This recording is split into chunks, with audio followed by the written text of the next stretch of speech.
Hey kids, this is Princess Readalong from Kids Reading Corner 207, and today we're going to read Goodbye Arnold, Story and Pictures by P.K.Roche. Goodbye Arnold. For Keith. Webster was lying in bed. He was thinking about why he hated his big brother Arnold.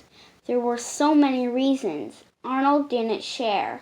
He never let Webster have a turn sleeping in the top bunk, and he had toys and games that Webster was not allowed to put a paw on.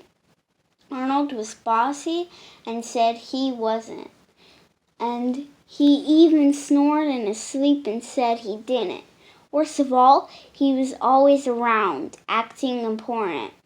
Webster fell asleep before he could think of any good about Arnold.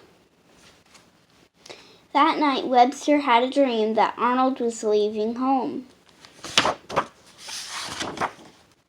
That very next morning, there was a phone call from Grandma. She invited Arnold to come and visit for a whole week. "Whoopee!" said Arnold. "I'll help you pack," said Webster. "No," said Arnold. "You can't come on my side of the room." So Arnold packed by himself while Webster watched.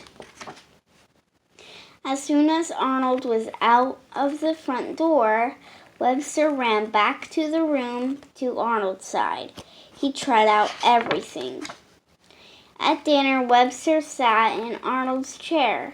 His piece of apple pie was bigger than anyone else's. That night, Webster, Old Bunny, and Pandy Bear climbed up to Arnold's top bunk to sleep. On Monday, Webster's mother painted the kitchen orange sherbet.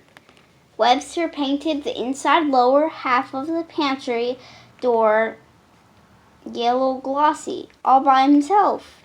Webster thought yellow glossy was the most beautiful color he'd ever seen.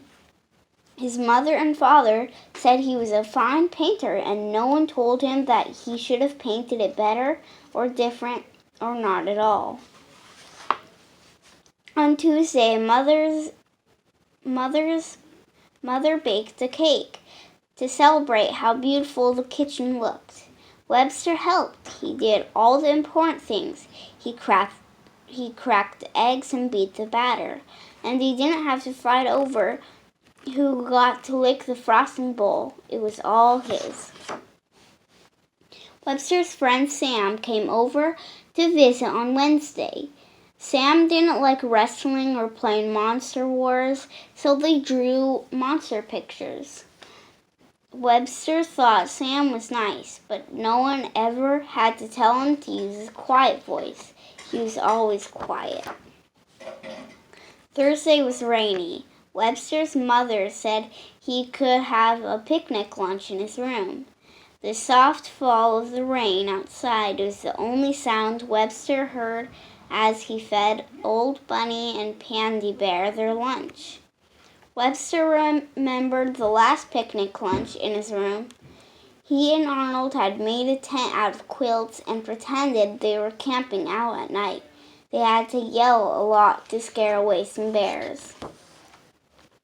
On Friday night before bed, Webster's father read "Goodnight, Little Mouse" to him. Webster liked it better when his father read the Mousy Boys' adventures to him and Arnold. After the light went out, they would pretend they were the Mousy Boys and make up new adventures. In the middle of the night, Webster woke up. Something was strange and scary.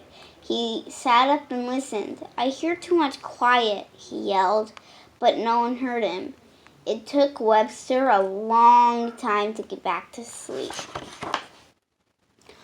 On Saturday morning, Webster had to clean the whole bedroom all by himself. When he tried to make up the top bunk, the quilt fell down and over the side of the bed.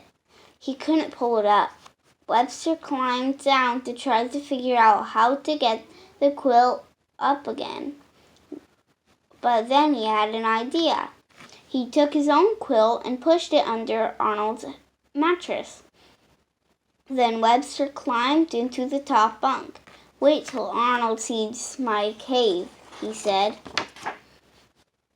Webster had just brought Old Bunny, Pandy Bear, and some of his games into the cave when he heard the bedroom door open. "What's this?" gasped a voice that Webster knew well. Arnold was home. Webster stuck his head out of the cave and thumped his chest. "This is my cave, and I am the caveman," he roared. Arnold came closer to look. "Say, that's not a bad cave," he said. "Can I come in?" "I'll think about it," said Webster, but he pulled back a corner of the quilt. Arnold climbed in. Arnold sat in a corner of the cave. "Grandma makes good cookies," he said, "but it's too quiet at her house." "Well," said Webster, "it's not too quiet here." He whomped Arnold on the head with the pillow. Arnold jumped onto the floor. Then Arnold hopped on a skateboard and went zooming around the room. "Giddy up, dinosaur," he yelled. "The caveman is after us." Webster hurried to the top bunk. "Here comes the caveman," he yelled just before he jumped down on Arnold. Much later in the middle of the night, Webster woke up. From above him, he heard Arnold's soft snore. He smiled. The end. Thanks for listening, and read lots.